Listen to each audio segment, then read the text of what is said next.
अस्सलाम वालेकुम दोस्तों, आज की हमारी ये वीडियो देसी खाना खाने वालों के लिए स्पेशल होने वाली है क्योंकि आज की वीडियो में पंजाबी स्टाइल में जो साग बनाया जाता है इसकी रेसिपी शेयर करेंगे। क्योंकि साग का मौसम आ चुका है, आज हम सरसों का साग बनाएंगे। साग बनाने के लिए हमने 3 किलो साग लिया है, आधा किलो हमने मेथी ली है। इससे साग का टेस्ट बहुत ही अच्छा आएगा, आप ये जरूर ऐड किया करें। और 2 किलो हमने पालक ली है, यानी कि जितना साग होगा उसका हाफ हम पालक लेंगे। थोड़ा सा हम बाथू लेंगे, बाथू भी हमें साग में जरूर ऐड करना चाहिए। ये जब हम तड़का लगाएंगे तो हम धनिया का भी इस्तेमाल करेंगे। इसमें थोड़ी सी सब्ज मिर्चें जाएंगी और ये लहसुन ऐड करेंगे जब हम पकने के लिए रखेंगे साग को। और इस मशीन की मदद से हम साग की कटिंग करेंगे। पहले इन सब चीज़ों को अच्छे तरीके से साफ कर लेंगे।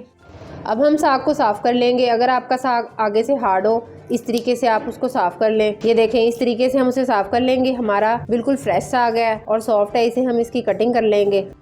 मशीन की मदद से हम सरसों के साग को काट लेंगे।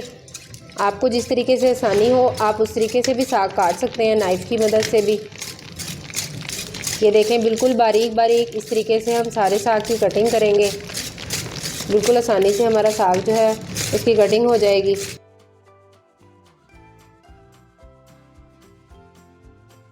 साग की कटिंग हमने कर ली है, बाकी चीज़ों की कटिंग हम बाद में करेंगे। साग को पकने के लिए रख देंगे सबसे पहले, तब तक हम बाकी चीज़ें काट लेंगे। पालक को हमने अच्छे तरीके से साफ कर लिया, अब हम इसकी कटिंग कर लेंगे।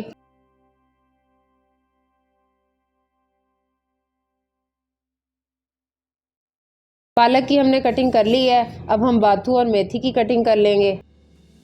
ये हमने पतीले में 2 गिलास पानी गर्म होने के लिए रख दिया है। पानी हम थोड़ा ही यूज़ करेंगे क्योंकि साग में भी पानी होता है, वो खुद छोड़ देगा। बड़े बर्तन में पानी ले लिया, इसमें थोड़ा थोड़ा साग करके डालते जाएंगे और इसे धोते जाएंगे।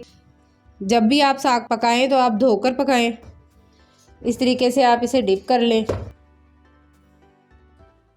किसी छन्नी वगैरह में भी आप निकाल सकते हैं और डायरेक्ट भी डाल सकते हैं। मैं इसमें डायरेक्ट डाल रही हूँ। साग पकाते हुए पानी में हमेशा गर्म पानी में आप साग को डालें, ठंडे पानी में साग को ना डालें, वो फिर अच्छा नहीं बनता। सबसे पहले हम सिर्फ साग को डालेंगे, थोड़ा सा ये पक जाएगा, फिर हम इसमें पालक और बाथू ऐड करेंगे। इसी तरीके से हम सारा साग धोकर पतीले में ऐड कर लेंगे। साग हमने सारा धो के पतीले में ऐड कर दिया है। अब हम ऊपर से कवर करके 15 मिनट के लिए छोड़ देंगे। साग हमारा थोड़ा सा सॉफ्ट होके नीचे हो जाएगा, फिर हम इसमें पालक ऐड करेंगे। साग को पकते हुए 15 मिनट हो गए हैं, आप देख सकते हैं। तब हमारा पतीला जो था वो बिल्कुल फुल था। अब हम इसमें पालक ऐड करेंगे। जिस तरीके से हमने साग को धोया था उसी तरीके से हम पालक को धो लेंगे।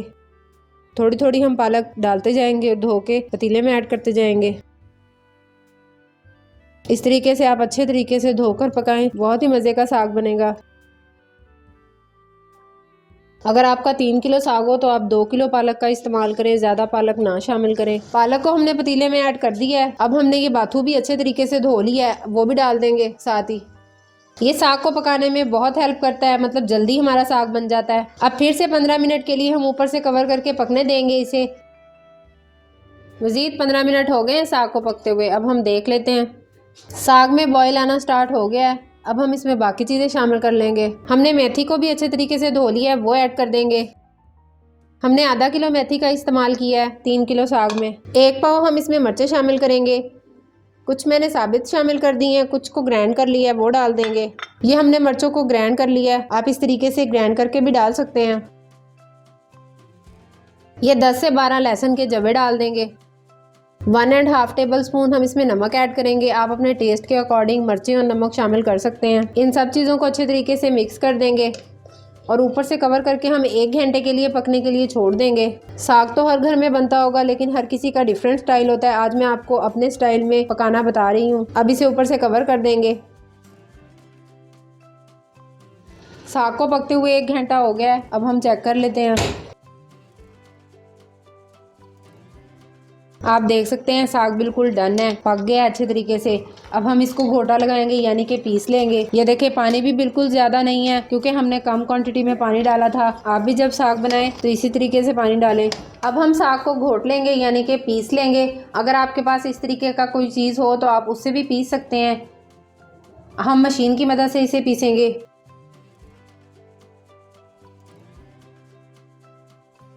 अब हम इसमें थोड़ा थोड़ा आटा भी शामिल करते जाएंगे।